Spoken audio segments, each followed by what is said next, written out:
Terça-feira, 18 de março, primeira edição do dia. E olha, o material que você nos mandou hoje é bem interessante. É sobre como a relação entre Estados Unidos e Europa tá mudando, né? Exatamente. É. E essa mudança, ela tá meio que criando os novos pontos de tensão, né? Principalmente lá na Groenlândia. Parece que as alianças tradicionais, tipo a OTAN, estão passando por a transformação, né? E a Europa está buscando mais autonomia, no sentido militar, econômico. É isso aí. A gente vai ver como a Groenlândia fica bem no meio dessa nova dinâmica, né? Envolvendo não só os Estados Unidos e a Dinamarca, mas também a China e a Rússia. O que você achou quando você viu esses documentos pela primeira vez? Olha, o que me chamou a atenção logo de cara foi como essa aliança transatlântica, né? Que a gente sempre viu como algo sólido, né? Que moldou o mundo depois da Segunda Guerra. Parece que está meio frágil. É verdade. Se a gente pensar naquele período, né, a parceria entre os Estados Unidos e a Europa era fundamental para a reconstrução da Europa, né, para a criação de instituições multilaterais, tipo a ONU. Sim, total. O Plano Marshall, por exemplo, né? E a própria criação da OTAN mostram bem como os Estados Unidos lideraram a organização da Europa depois da guerra. Tinha um objetivo em comum ali, né? Segurança e prosperidade. Isso unia os dois lados do Atlântico. O ponto agora é entender o que aconteceu para a gente chegar nesse novo cenário. E parece que as políticas do governo Trump tiveram um impacto bem forte nessa relação, né? Como você vê o legado dessas políticas para a aliança entre os Estados Unidos e a Europa? Olha, o governo Trump, ele representou uma ruptura com a forma tradicional, né? Com que os Estados Unidos se relacionavam com a Europa. As disputas comerciais, as críticas à OTAN. Ele chegou a questionar a importância da OTAN, né? E essa percepção de que a União Europeia era vista como um rival econômico. Isso tudo gerou um clima de desconfiança. Abalou a estabilidade da aliança. Faz sentido. A principal consequência disso a longo prazo é uma erosão da confiança, sabe? Entre os dois lados do Atlântico. E isso está levando a Europa a buscar seus próprios caminhos, né? Tanto na área de segurança quanto na política externa. É um movimento bem importante, né? Se a gente pensar no que era o status quo desde o fim da Segunda Guerra. E essa busca por autonomia estratégica por parte da Europa, ela se concretizou de alguma forma. A gente vê iniciativas nesse sentido. Sim, com certeza. Essa vontade da Europa de agir de forma independente no cenário global, né?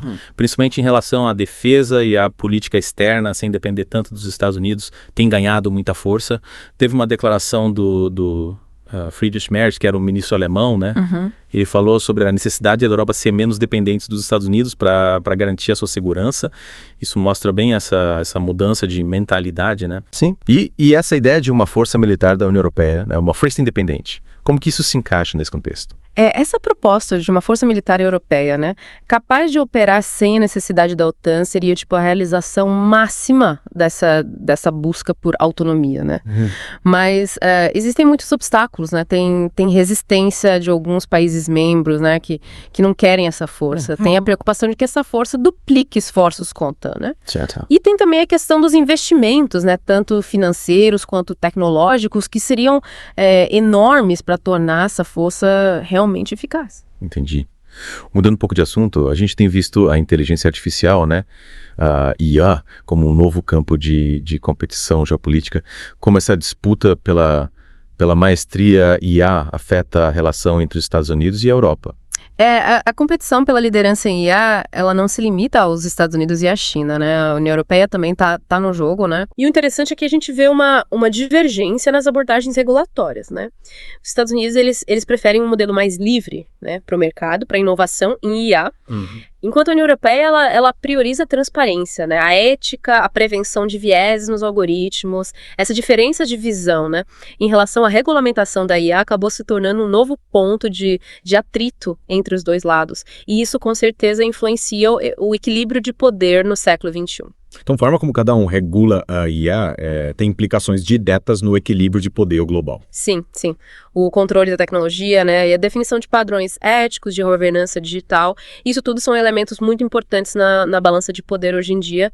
Ao adotar uma postura mais rígida, né, na regulamentação, a União Europeia busca se posicionar como um polo de influência nesse campo. E a gente vê também um esforço crescente dos países europeus em formar parcerias, né, e investir em infraestrutura tecnológica tecnológica própria para diminuir a dependência das grandes empresas americanas e chinesas em IA e computação em nuvem. Faz sentido. E é nesse cenário, né, de realinhamento, digamos assim, que a Groenlândia se torna um ponto estratégico crucial. A tentativa dos Estados Unidos de comprar a ilha gerou bastante polêmica, né? Essa situação, ela realmente expôs o interesse estratégico dos Estados Unidos na Groenlândia. As ofertas do governo Trump para comprar a ilha, que foram consideradas absurdas pela Dinamarca, né? Que é quem tem a soberania sobre a Groenlândia. Isso mostrou uma preocupação constante de Washington com a região do Ártico. Mas o que torna a Groenlândia tão importante assim nesse novo contexto geopolítico? Tem vários fatores, né? Primeiro, a Groenlândia tem muitas reservas de minerais raros, né? Que são essenciais para tecnologias avançadas, né? Desde smartphones até baterias de carros elétricos, equipamentos militares. Segundo, a localização da Groenlândia é estratégica para o controle das rotas marítimas do Ártico, né? Que estão ficando cada vez mais navegáveis por causa do degelo, né? E o controle dessas rotas tem implicações importantes para o comércio, né? E para a projeção de poder militar. Realmente a Groenlândia tem uma posição bem estratégica e essa pressão americana por maior influência na Groenlândia parece que aumentou, né? E isso tem gerado diferentes reações entre os groenlandeses, né? Sim, essa volta da pressão americana tem causado um debate dentro da ilha, né? Alguns veem a aproximação com os Estados Unidos como uma oportunidade econômica, né? Enquanto outros temem perder a autonomia, né? E a influência de potências estrangeiras. É importante lembrar que o interesse americano não é só na exploração de minerais, né? Mas também contra a influência da China e da Rússia no Ártico. Falando em China e Rússia, né? Quais são os interesses deles na Groenlândia, né? E no Ártico em geral? A Rússia, ela tem aumentado a presença militar no Ártico, né? Considera a região estratégica para os seus interesses, né? Tanto de defesa quanto de exploração de recursos naturais. A China, por sua vez, tem interesse em financiar projetos de infraestrutura na Groenlândia, que poderia dar a ela acesso a recursos e influência geopolítica na região. E esses movimentos aumentam a preocupação dos Estados Unidos em relação à Groenlândia, né? Faz com que eles queiram consolidar a presença deles lá. Entendi.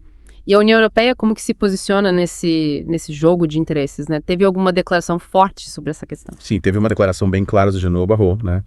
Falando que a União Europeia não ia permitir a anexação da Groenlândia para os Estados Unidos. Essa posição defende a integridade territorial da Dinamarca, né? Que é um aliado próximo. E também mostra a preocupação da Europa em manter o equilíbrio de poder no Ártico. E a Dinamarca, como que tem reagido a essa pressão toda sobre a Groenlândia? A Dinamarca tem reagido de forma bem firme. Buscando fortalecer a presença e a influência dela na Groenlândia, né? Os investimentos dinamarqueses na defesa da ilha aumentaram. E o governo está buscando apoio da União Europeia, né? E está da OTAN para proteger o território contra possíveis ameaças e garantir a soberania da Dinamarca sobre a ilha. Essa disputa pela Groenlândia parece ser um reflexo de uma tendência maior de remilitarização na Europa, né? Exatamente. A tensão em torno da Groenlândia, ela é um sintoma de um movimento mais amplo, né? De militarização e de reposicionamento estratégico na Europa. A percepção da ameaça russa, depois da invasão da Ucrânia, né? E a sensação de que os Estados Unidos estão menos comprometidos com a segurança europeia. Isso tudo está levando os países da União Europeia a fortalecerem as suas capacidades militares. E existem planos concretos para aumentar os gastos militares. Sim. A União Europeia planeja investir bastante na modernização das defesas.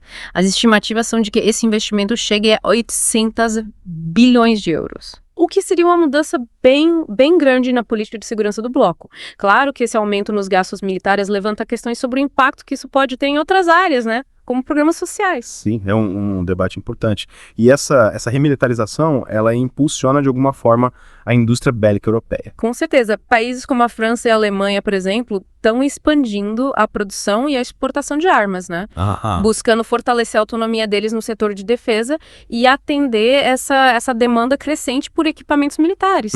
Esse movimento reforça essa busca da Europa por maior independência, né, em questões de segurança. A gente está vendo um cenário bem complexo se formando, né, uma possível fragmentação da ordem global. Como que todos esses elementos que a gente conversou hoje se encaixam nessa nova dinâmica? A deterioração da relação entre os Estados Unidos e a Europa, né?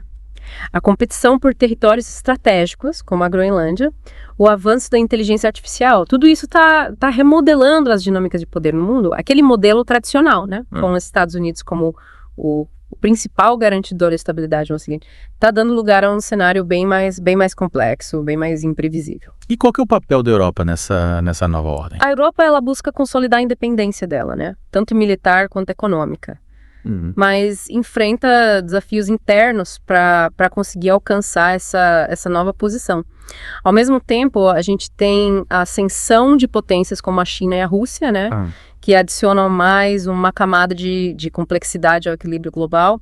A grande questão é se essa transição para um mundo multipolar vai ser mais estável, né? Ou se vai levar a um período de rivalidades, né? Que pode durar bastante tempo. É uma pergunta que fica no ar. No fim das contas, a gente pode estar vendo uma divisão ainda maior dentro do Ocidente, né? Com a Europa buscando total autonomia, os Estados Unidos focando em outras alianças estratégicas, tipo no Indo-Pacífico. O futuro das relações internacionais está sendo escrito agora. É uma perspectiva instigante para a gente finalizar, considerando a importância estratégica de regiões como o Ártico, né? E todas essas mudanças nas alianças que a gente discutiu hoje, que desafios ou que oportunidades inesperadas podem surgir para outras nações nesse panorama global, né? Algo para a gente pensar. E fique ligado, porque a partir de segunda-feira, dia 24 de março, o Pavecast terá 3 edições diárias. Às 7 da manhã, meio-dia e 5 da tarde, além da nossa edição tradicional de sábado, ao meio-dia. Até a próxima. Até mais.